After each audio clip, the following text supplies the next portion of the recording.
చాలా మంది చెప్పే విషయం ఏంటంటే ఇంటి గోడకి ఉత్తరం వైపు వాయువ్యంలో టాయిలెట్ ఏర్పాటు చేస్తారు. ఇంటి గోడకి ఆనించి కట్టరాదు. ఎప్పుడు కూడా కనీసం 9 అంగుళాలు ఖాళీ ఉండాలి.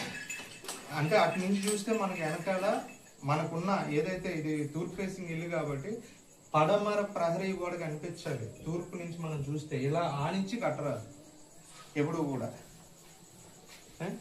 ఇట్లా ఒకసారి మనతో స్వామి అది అర్థమైంది.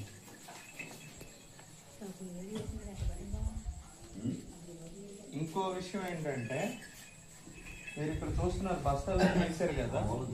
ఈ బస్తాలన్నీ వేసిన చోట కూడా ఎప్పుడు కూడా ఇక్కడ ఆగ్నేయం అక్కడ ఏదైతే వాల్ ఉందో మెట్లకి కింద ఆ బీమ్ కింద నుంచి వాల్ కట్టారు.